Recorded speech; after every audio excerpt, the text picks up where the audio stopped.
Bismillahirrahmanirrahim. Assalamu alaikum. You are welcome to the online lecture series of steel structures. This is the sixth video lecture of the steel structure and probably the last lecture on the compression members.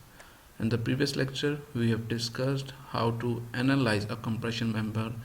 However, in this lecture, we are going to design a compression member.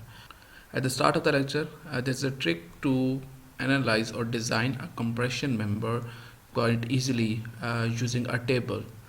This table is given in AISC code chapter 4. Table number is 422 and page number is 725. I'll show you the table in a while.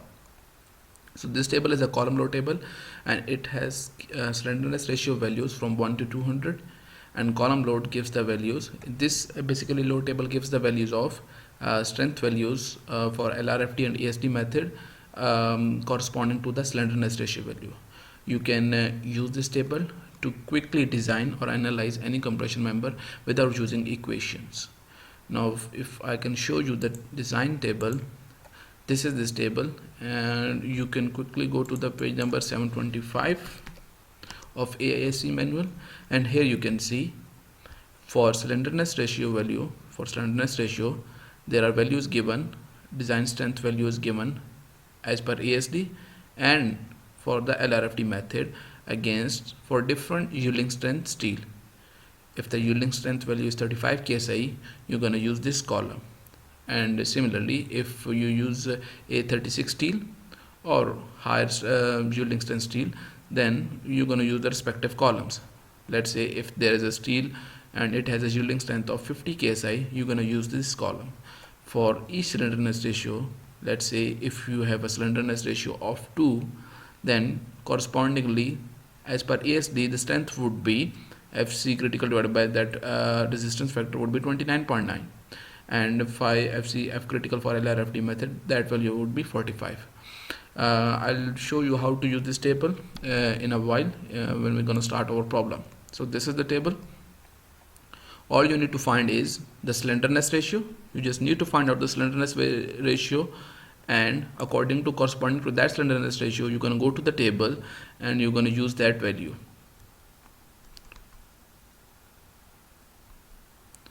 So this is our problem. We have got a problem or design problem. Basically in this problem we need to design a compression member, whereas in the previous lecture we learned how to analyze a compression member. हमने analysis कैसे करना था, that I told you in the previous lecture. In this lecture we're going to design it. So you need to design a W section member, W18. As I told you time and time again, what is meant by W18? W18 is that W section and its depth is 18 inches of A992 steel. A992 steel has a yielding strength of 50 KSI that can resist a dead load of 100 kPa and a service live load of 300 kPa. The effective length is 26 feet. The effective length means that K value is K factor is multiplied by the 8, and because it has pin supports here, value of K would be 1. So length is 26 feet and KL would also be 26 feet. So without further ado, we're going to start our problem. So first of all, we are given with the W18 section member. So PU, we need to find out the ultimate load. We are given with the dead load. हमारे पास dead load given है. We are given with the live load. So first of all, we're going to find out the P ultimate. So it's 1.2 dead plus 1.6 live. So dead load is 100 kPa, whereas live load is 300 kPa. And we're going to find out the ultimate load. So this is the first step to find out the ultimate load.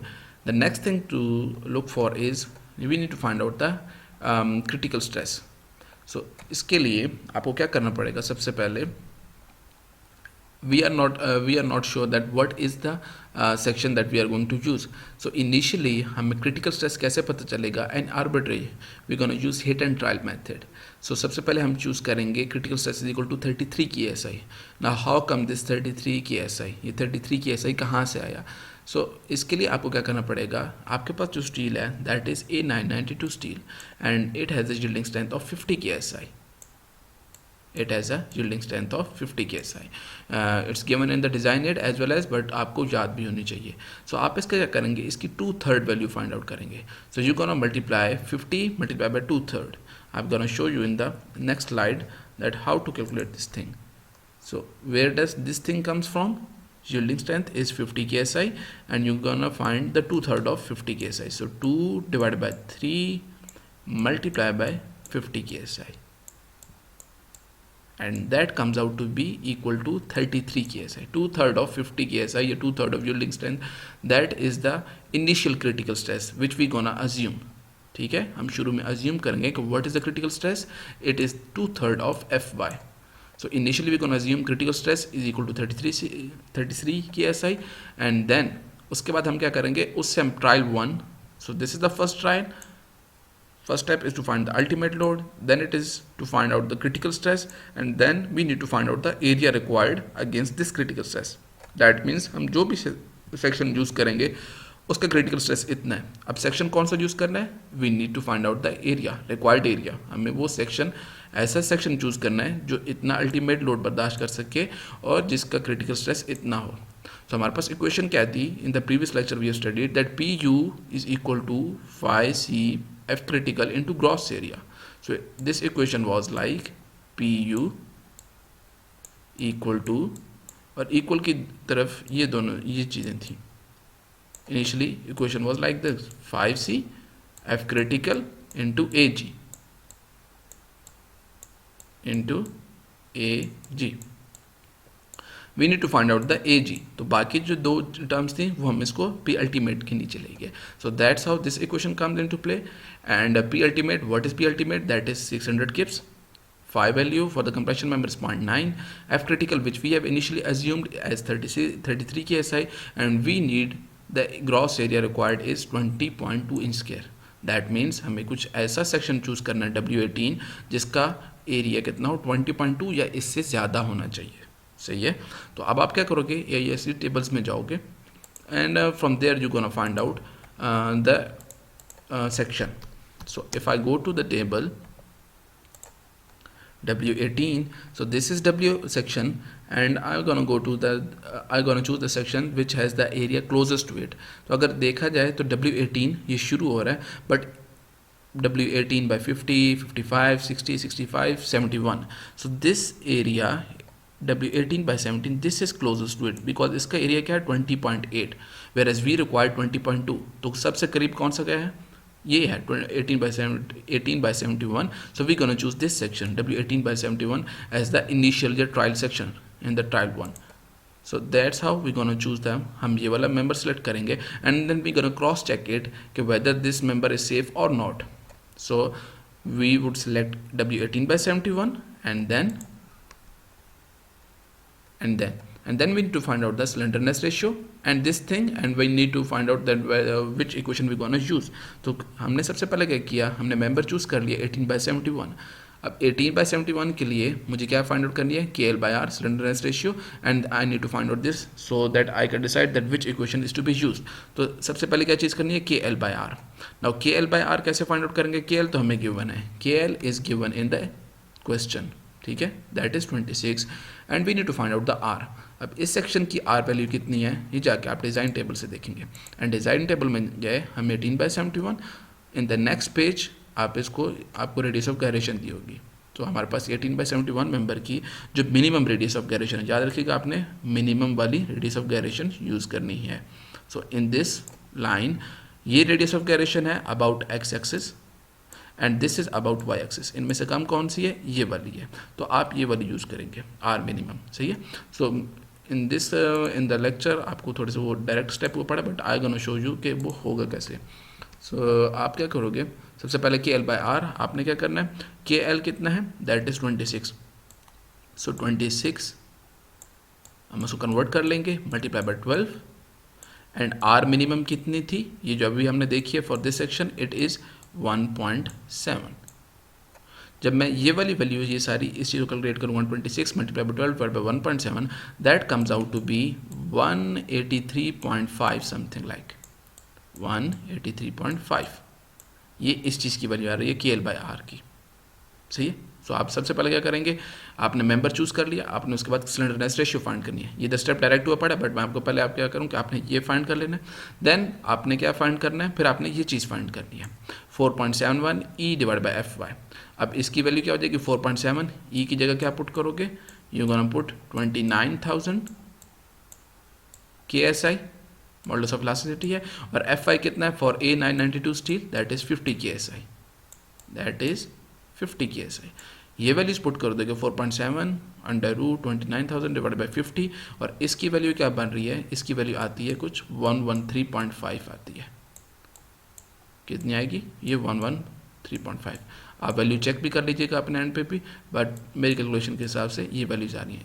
KL by R की value आ रही है 183.5 something, and उसकी क्या value आ रही है 4.7 E divide by F I, इसकी value ये आ रही है। Since KL by R is greater than this, क्योंकि इसकी वैल्यू इससे ग्रेटर है, तो फिर आप कौन सी इक्वेशन यूज़ करेंगे, जो आप मैं प्रीवियसली हम लेक्चर में कर भी चुके हैं इन द प्रीवियस लेक्चर। तो आप ये वाली क्रिटिकल एफ क्रिटिकल स्ट्रेस के लिए ये वाली इक्वेशन यूज़ करेंगे, वही इलास्टिक और inelastic buckling part. If I could repeat that, if I could go back to that lecture, previous lecture, तो आप उसमें देख सकते हैं कि आपको क्या यूज़ करना था। I can show you like this thing. तो ये था, wait a minute, this was the thing, ठीक है। हम प्रीवियस लेक्चर में कर चुके हैं कि अगर इससे वैल्यू ज़्यादा हो जाए तो फिर आप ये यूज़ करेंगे, और अगर कम हो जाए तो ये वाली यूज़ करेंगे, ठीक है जी। तो आपने चूंकि हमारे KL बाई आर की वैल्यू इससे ज़्यादा है, तो we gonna use this formula, and if it would have been less than this value, then we would have use this formula. So हमारे पास चूंकि इससे ज़्यादा है तो हमने ये फार्मूला यूज़ किया 0.877 FE। What is this E? E is the elastic stress और बकलिंग स्ट्रेस हो जाएगा। अब ये कैसे फाइंड आउट करना है, इसका भी सिंपल सा फार्मूला है जो कि हम प्रीवियसली कर चुके हैं, where FE was equal to pi square E। इससे नेक्स्ट स्टेप में उसने बताया हुआ, बट इसकी क्या चीज़ है, ये फार्मूला था इसके लिए pi square E divide by KL by R का होल स्क्वायर, ठीक है। मैं आपको नेक्स्ट स्लाइड में दिखा देता हूँ, नेक्स्ट स्लाइड में इसको डिटेल से उसने बताया हुआ है। सो आप E कैसे फाइंड आउट करोगे, this is the formula for elastic buckling stress, pi square E divide by KL by R का होल स्क्वायर। सो आपको पता है पाई स्क्वायर भी पता है, E भी पता है, सिर्फ KL बाई आर की जगह वैल्यू कौन सी पुट कर देनी है आपने 183.5, जो आपने अभी कैलकुलेट की। इस स्टेप में आपको डायरेक्टली बार बार मेंशन कर रहा हूँ, डायरेक्टली मेंशन किया हुआ है। तो आप सिंपली क्या करोगे, पाई स्क्वायर E, ठीक है, पाई की वैल्यू पाई स्क्वायर पुट कर दिया, E की वैल्यू पुट कर दी, दैट इज 29,000, और divide by KL by R जो कि आपने इधर कैलकुलेट किया, दैट वुड हैव बीन 183.5 का स्क्वायर। जब ये करोगे, सब फाइंड आउट करोगे, तो इस सब की वैल्यू क्या निकलेगी 8.5। आप कैलकुलेट कर लीजिएगा, and you gonna show up कि हमारे पास वैल्यू क्या आती है। सो आपने क्या किया, elastic buckling stress. So first of all KL by R find करना है, पहला स्टेप। दूसरा स्टेप ये फाइंड करना है कि आपने ये चीज़ फाइंड करनी है, फिर ये चेक करना है कि whether slenderness ratio is greater than this और नॉट। अगर तो ग्रेटर है तो ये फार्मूला यूज होगा, अगर कम होगी तो दूसरा फार्मूला यूज करेंगे। अब इस फार्मूला में आपको क्या चाहिए, E चाहिए, तो आप इसको फिर थर्ड स्टेप वुड बी कि आप FE कैलकुलेट करेंगे, और उसके लिए फार्मूला क्या है, it is mentioned in the next slide, ठीक है जी। इलास्टिक बकलिंग स्ट्रेस, उसमें सिंपली आपने क्या करना है, pi square E KL by R, जो KL बाई आर की वैल्यू पुट करनी है, और आपके पास इलास्टिक बकलिंग स्ट्रेस आ जाएगा। सो अब आपके पास क्या आया, क्रिटिकल स्ट्रेस कितना आ गया 7.455, कितना आया 7.455। तो आप क्या करते थे कि phi F critical into gross area, तो phi that is 0.9, F critical assume हमने कितना किया था, अगर मैं पिछली स्लाइड में जाके देख सकूं, हमने इनिशियली अज्यूम कितना किया 33 KSI, कि इतने पे जाके कॉलम फेल हो जाएगा।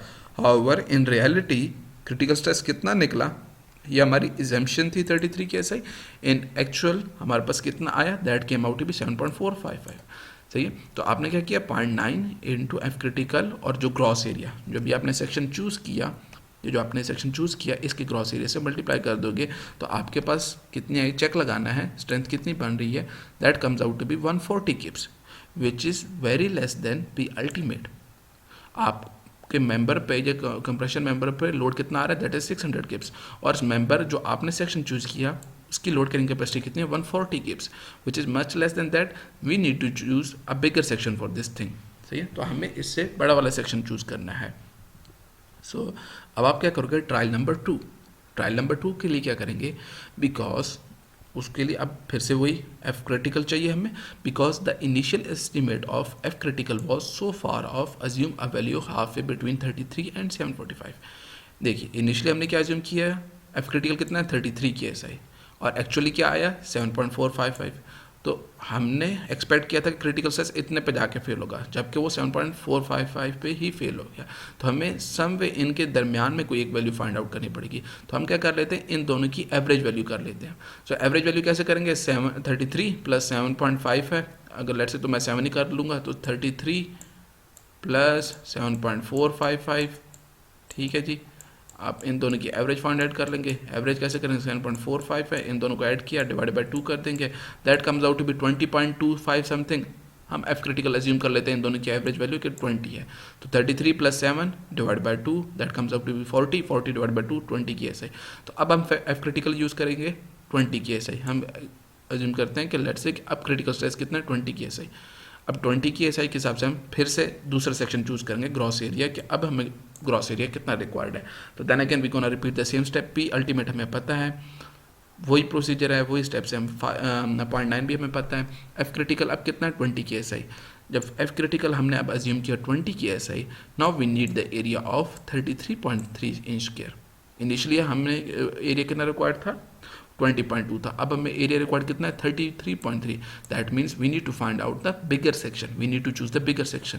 तो अब ऐसा सेक्शन चूज करना है जिसका कम से कम एरिया 33.3 या उससे थोड़ा ज़्यादा उसके आसपास हो।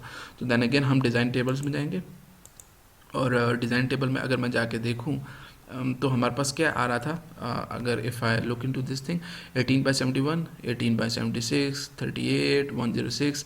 सो इधर तक जितने भी एरियाज थे 106 था, उसका ग्रॉस एरिया कितना 31.1, which is less than our requirement. Hour for 18/119 उसका एरिया कितना है 35.1। तो हम एरिया कौन सा सेक्शन कौन सा यूज़ करेंगे, W18/119, सही है, क्योंकि उसका ग्रॉस एरिया हमारे रिक्वायर्ड एरिया से ज़्यादा है। तो अब आप क्या करोगे, सिंपली एरिया सेक्शन कौन सा चूज़ करके, W18/119, ठीक है जी। अच्छा, अब then again use the W18/119, इसका ग्रॉस एरिया इससे रिक्वायर्ड एरिया से ज़्यादा है, that mean it is okay. फिर आपने क्या करना है, उसकी स्लेंडरनेस रेशियो फाइंड आउट करनी है। स्लेंडरनेस रेशियो क्या हो जाएगी, 26 × 12 विच इज़ गिवन। अब इसका आर मिनिमम यूज़ करोगे W18/119 का। तो अब आप क्या करेंगे, देन अगेन फिर से डिज़ाइन रेट में गए और आप W18/119 का आप जाके इसका आर वैल्यू यूज़ करेंगे। सो W18 and 119, this is this thing, ये आप इधर से आ जाओगे, लाइन ड्रॉ कर लो 18/119 पे, और इसकी जो मिनिमम आर रेडियस, जो radius of gyration value area, that comes out to be 2.69, जो कि ये है हाईलाइटेड है, ये 2.69। तो अब आप ये वैल्यू यूज़ करेंगे। So this value is used, KL/R 116, ठीक है। स्लेंडरनेस रेशियो वैल्यू पहले आपने ये भी चेक करना है, स्लेंडरनेस रेशियो वैल्यू 200 से कम है तो भी तो ही ओके होगा। If it is greater than 200, तो अब आपको क्या करना पड़ेगा, कुछ ऐसा मेंबर यूज़ करना पड़ेगा जिसकी रेडियस ऑफ गायरेशन ज़्यादा होगी, आर की वैल्यू ज़्यादा होगी, तभी ये टोटल होल रेशियो कम हो जाएगी। तो ये ख्याल भी रखना है कि इसकी वैल्यू 200 से एक्सीड नहीं करनी चाहिए, ठीक है, क्योंकि अगर 200 से एक्सीड कर जाएगी तो देयर आर चांसेस कि उसमें बकलिंग हो सकती है। सो KL/R फाइंड आउट कर लिया। उसके बाद क्या करते थे, उसके बाद हम 4.71E/FY, that would remain same, ठीक है। इसकी वैल्यू वही 1113 ही रहेगी, क्योंकि ई भी वही है, FY भी वही है, क्योंकि मेंबर का सिर्फ साइज़ बढ़ा रहे हैं। अगर साइज़ बढ़ा रहे हैं तो उसकी मॉडुलस ऑफ इलास्टिसिटी भी वही रह रही है, FY भी नहीं चेंज हो रहा, तो उसकी वैल्यू तो 1113 है, ठीक है। बाकी हमें और क्या चाहिए होता है, elastic stress FE for this section. Her section की स्लेंडरनेस रेशियो भी अलग होती है, इलास्टिक स्ट्रेस भी चेंज होगा, चूंकि स्लेंडरनेस रेशियो चेंज हो रही है। तो पाई स्क्वायर E KL/R, अब आप ये वाली यूज़ करोगे तो आपके पास इलास्टिक स्ट्रेस कितना आ रहा है, 21.27, सही हो गया जी। नेक्स्ट स्टेप इज, अब आपने चेक करना है KL/R is less than that और नॉट, इस वाले फैक्टर से। तो आप देखें KL/R, हमारे KL/R की वैल्यू कितनी है, 1116, which is greater than this thing, which is greater than this thing. तो अब आप फार्मूला कौन सा यूज़ करेंगे, ये वाला यूज़ करेंगे। अगर ये से कम होती है तो हम दूसरा वाला फार्मूला यूज़ करते हैं, जो कि प्रीवियस लेक्चर में हम पढ़ चुके हैं। अब इस फार्मूला में क्या चाहिए था हमें, इलास्टिक स्ट्रेस हम पिछली स्लाइड में कैलकुलेट, इस सेक्शन के लिए कैलकुलेट कर चुके हैं, जो कि 21.27 है, ये वाला। तो अब आप क्या करोगे, ये वैल्यू पुट कर दोगे 0.87 ये इलास्टिक बकलिंग स्ट्रेस इसमें, और आपके पास एफ क्रिटिकल स्ट्रेस कितना आया। अब देखिए सेकंड ट्रायल में हमने अज्यूम कितना किया 20 की एसआई, और ये कितना इसके आसपास गया तकरीबन 18.65, ठीक है, ऑलमोस्ट उतना ही आ रहा। अगर ये दोनों एक्जैक्टली सेम आ जाते दैट मीन्स हमारा मेंबर जो था वो कंप्लीट हो गया था। बट उसको ज़्यादा अच्छे तरीके से क्रॉस चेक करने के लिए क्या करते हैं, हम क्या करेंगे F critical into 5C into AG, ठीक है। तो 5C वही है, एफ क्रिटिकल हमने फाइंड कर लिया 18.65, और आप ग्रॉस एरिया कौन सा यूज़ करोगे, जो अभी सेक्शन यूज़ किया उसका एरिया यूज़ करोगे, ठीक है। जो आपने अभी 18/119 यूज़ किया, अब इसका ग्रॉस एरिया से मल्टीप्लाई करना है, इससे नहीं करना। तो आपने देन आपने ये किया, और आपके पास लोड कैरिंग कैपेसिटी आपकी इसकी डिज़ाइन स्ट्रेंथ कितनी आ रही है 589 kips, which is still less than P ultimate, जो कि अभी भी थोड़ी सी कम है, पास है बट अभी भी इसकी लोड कैरिंग कैपेसिटी से कम है। तो अब आपको क्या करना है कि चूँकि पास है लोड कैरिंग कैपेसिटी, तो एक सेक्शन और बड़ा यूज़ कर लें, ठीक है, इससे थोड़ा सा हायर सेक्शन यूज़ कर लें। तो आप क्या करोगे, इससे next section this is very close so try the next larger size. तो इससे बड़ा वाला जो कॉलम, इससे बड़ा वाला जो सेक्शन है वो कौन सा है, ट्राई W18/130, ठीक है।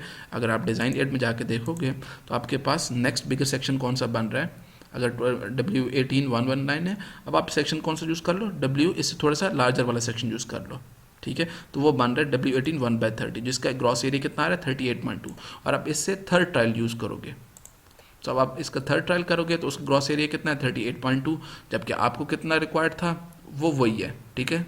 आपको एरिया रिक्वायर्ड दोबारा से निकालने की ज़रूरत नहीं है, अब आपको ये पता है कि रिक्वायर्ड एरिया उतना ही है। अब आप इसका डायरेक्टली क्या कर लोगे KL/R, देन अगेन आप इसकी स्लेंडरनेस रेशियो फाइंड आउट करोगे, या आप करना चाहते हो तो आप उसी तरीके से वही स्टेप्स रिपीट कर सकते हो, रिक्वायर्ड एरिया निकालो उसका, जबकि वो रिक्वायर्ड एरिया कम ही होगा। सो ग्रॉस एरिया आ गया। अब आपने क्या किया, slenderness ratio then again KL/R minimum. अब उसका इस वाले नए वाले सेक्शन का R यूज़ करोगे, नए वाले सेक्शन का R भी मैं आपको चेक करा देता हूँ। वो ये है कि आपने ये सेक्शन यूज़ किया 130 W18/130, और आप इसकी लाइन लगा दो ऐसे, और इसकी स्लेंडरनेस रेशियो, इसकी रेडियस ऑफ गायरेशन कितना आ रहा है 2.7 आ रहा है, तो आपने 2.7 यूज़ कर दिया इसमें। अब इसकी वैल्यू कितनी आ रही है 115.6। अब इसके लिए इलास्टिक स्ट्रेस निकाल लोगे क्योंकि नया सेक्शन यूज़ किया, इसके लिए इलास्टिक स्ट्रेस कितना आ रहा है 21.42, ठीक है। फिर से देखोगे KL/R इसकी वैल्यू इससे ग्रेटर ही है, तो फार्मूला ये यूज़ होगा। अब ये वाला इलास्टिक स्ट्रेस इससे मल्टीप्लाई किया, आपके पास कितनी आ रही है, क्रिटिकल स्ट्रेस कितनी आ रही है 18.79।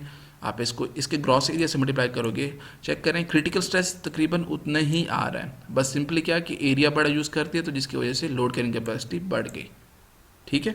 इस वजह से हमने उसको चेक ही नहीं किया दोबारा से। तो हमारे पास क्या आ जाएगा 0.9 into F critical stress into gross area. अब हमारे पास लोड कैरिंग कैपेसिटी कितनी आ रही है 600 किप्स हो गया। तो ऑल क्लियर है जी। आपके पास देखो बकलिंग में फेल नहीं हो रहा, स्लेंडरनेस रेशियो निकाली, उसका चेक भी लगा लिया, जनरल बकलिंग में नहीं हो रहा, ठीक है। उसके अलावा हमारे पास लोड कैरिंग कैपेसिटी में भी पास हो रहा है, ठीक है। अब आपने क्या करना है, आपने एक लोकल बकलिंग इफेक्ट भी चेक करना है, ठीक है। अब लोकल बकलिंग के लिए जैसे मैंने आपको प्रीवियसली बताया, प्रीवियस लेक्चर में बताया कि आप क्या करो कि जैसा जो भी सेक्शन यूज़ कर रहे हो, अगर उस सेक्शन के साथ अगर छोटा सा C लिखा होता, ठीक है, जैसे कि ये एक सेक्शन है, जैसे कि ये एक सेक्शन W18/76, इसके साथ अगर सबस्क्रिप्ट या फुट नोट में एक लिखा पड़ा है C, दैट मीन्स ये सेक्शन कॉम्पैक्ट है, दैट मीन्स इस मेंबर में चांसेस हैं कि लोकल बकलिंग होगी, तो आपको इसकी स्ट्रेंथ रिड्यूस करनी पड़ेगी। बट जिनके साथ नहीं लिखा हुआ दैट मीन्स उसमें लोकल बकलिंग इफेक्ट नहीं है, जैसे कि हमने अभी सेक्शन यूज़ किया W18/130 और इसके साथ C नहीं मैंशन, दैट मीन्स इसमें लोकल बकलिंग नहीं होगी। बट आप चेक भी कर सकते हैं, और चेक वही रूटीन है उसी तरीके से, बट जब डायरेक्टली नज़र आ रहा है लोकल बकलिंग इफेक्ट नहीं होगी तो चेक करने की ज़रूरत नहीं है। हाउएवर अगर आपसे पूछा जाए from the paper point of view कि आप इसके लोकल बकलिंग इफेक्ट भी चेक करें, तो then you gonna use the same method जो कि हमने प्रीवियस जो एनालिसिस किया था प्रॉब्लम, उसी तरीके से आप इसका लोकल बकलिंग इफेक्ट चेक करेंगे। उसके बाद आ गया हमारे पास लेक्चर, और this is how it is. Design हो गया local, that means this shape is not slender, there is no footnote in the dimension and property table to indicate it, so the local buckling does not have to be investigated, ठीक है जी।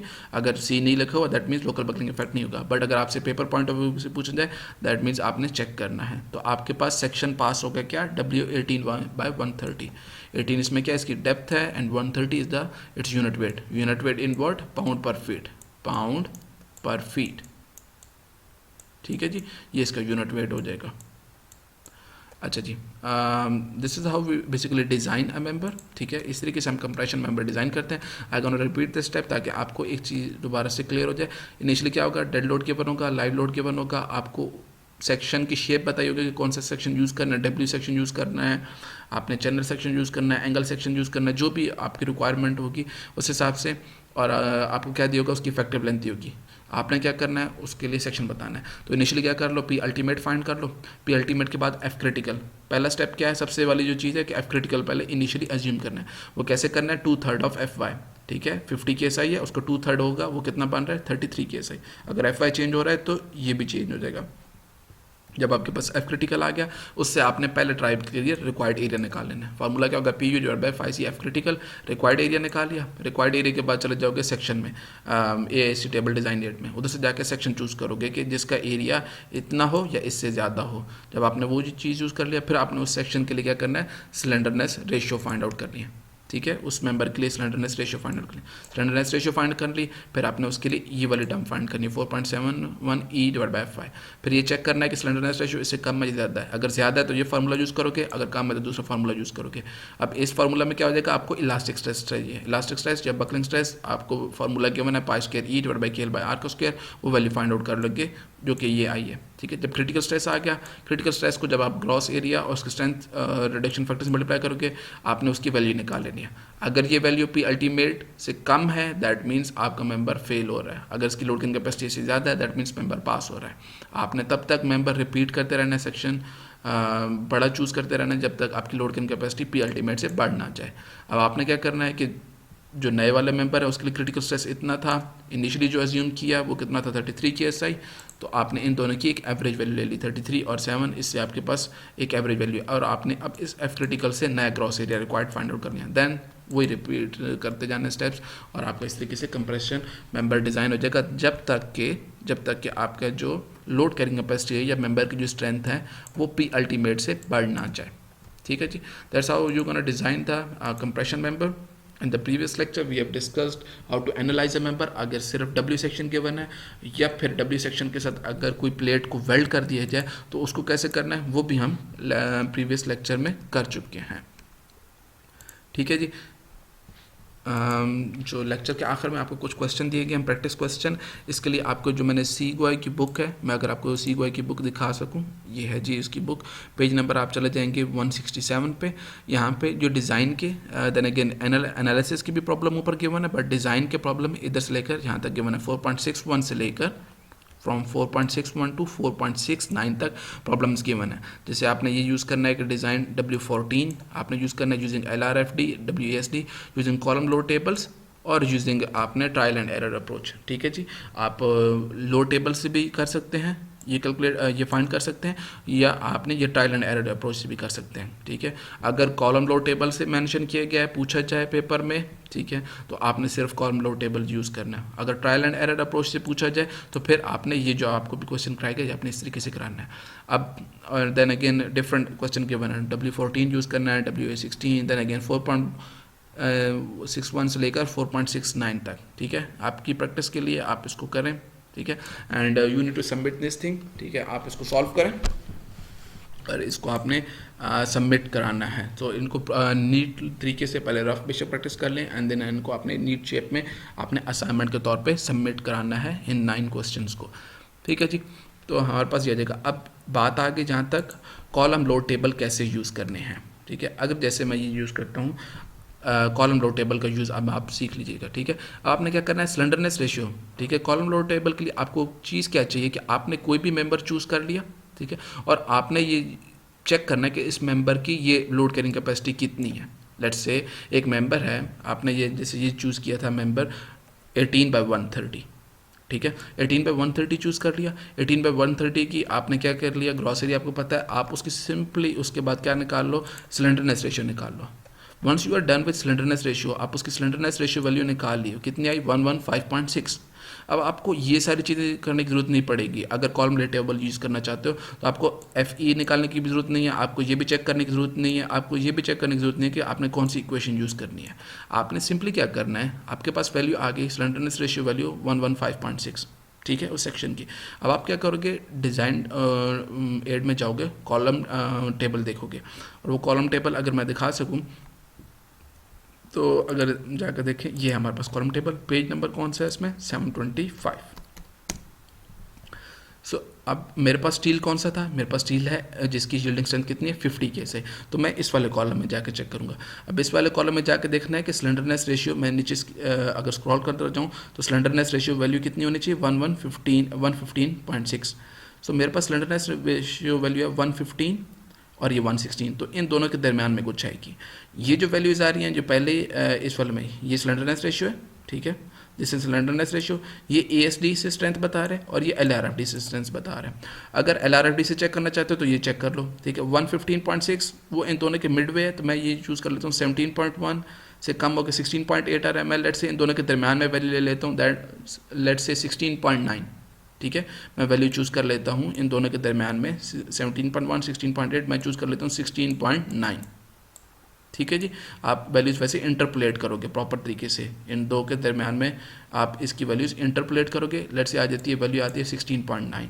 तो अब आप क्या करोगे, 16.9 और simply आपने क्या करना है, 16.9 को ये आपके पास क्या आ जाएगा, 5C F क्रिटिकल क्या आ गया आपके पास 16.9, ठीक है, आपको वो डायरेक्टली बता रहा है कि आपके पास 5C F क्रिटिकल कितना आ गया 16.9, और फिर उसको ग्रॉस एरिया से मल्टीप्लाई कर दोगे, जो आपने सेक्शन चूज़ की है, जो आपने सेक्शन चूज़ किया उसको ग्रॉस एरिया से मल्टीप्लाई कर दोगे, तो आपके पास यही लोड कैरिंग कैपेसिटी आ जाएगी। आप इन दोनों को मल्टीप्लाई करके देखो, 0.9 मल्टीप्लाई बाई 18.79, तो दैट इज़ ऑलमोस्ट 16.9, ठीक है जी। तो आप इससे जो लोड कैरिंग कैपेसिटी आ जाएगी that would be almost the same. तो आप इस तरीके से ये करोगे, तो आपको ये सारा जो बीच वाला प्रोसीजर है यहाँ से लेकर यहाँ तक, that would be nullified. So this is the trick जो initially start of the lecture में बताया गया कि कॉलम लोड टेबल से आप कैसे लोड कैरिंग कैपेसिटी डायरेक्टली निकाल सकते हैं। सिंपली आपने क्या करना है, मैं आपको फिर से रिपीट कर देता हूँ। तो आपने क्या करना है, सिंपली मेंबर का आपको क्या चाहिए, आपको मेंबर का ग्रॉस एरिया चाहिए होगा, ठीक है, और मेंबर की स्लेंडरनेस रेशियो चाहिए। तो सिंपली क्या करना है, स्लेंडरनेस रेशियो और उस कॉलम में जाकर चले जाकर देखना है, और उधर से आपके पास 5C F क्रिटिकल आ जाएगा, ठीक है। अगर आपको ये मैं दिखा सकूं तो आपको सिंपली क्या पता चल जाएगा, 5C F क्रिटिकल जी। अगर आप इससे चेक करना चाह रहे हो तो आप ASD के लिए ये कर दोगे, और सिंपली इसको फिर ग्रॉस एरिया से मल्टीप्लाई कर दोगे, तो आपके पास स्ट्रेंथ आ जाएगी एज पर LRFD इससे, एज पर ASD इससे, ठीक है जी। तो दैट वाज द ट्रिक या that was the shortcut. But from the paper point of view, अगर आपको मेंशन है, ठीक है, अगर आपको बोला गया है कि कॉलम टेबल से यूज़ करना है, ठीक है, क्रॉस चेक करने के लिए अच्छी चीज़ है, बट अगर पेपर में मेंशन है कॉलम टेबल यूज़ करना है तो कॉलम टेबल यूज़ कीजिएगा। अगर इस तरह ट्रायल एंड एरर अप्रोच है तो फिर आपने ट्रायल एंड एरर अप्रोच करनी है, जैसे कि हमने प्रॉब्लम सॉल्व की है अभी, ठीक है जी। दिस इज प्रीटी मच जी। With this thing compression member topics comes to an end, ठीक है। तो अभी तक हमने 2 टॉपिक्स कवर कर लिए हैं, tension members and compression members.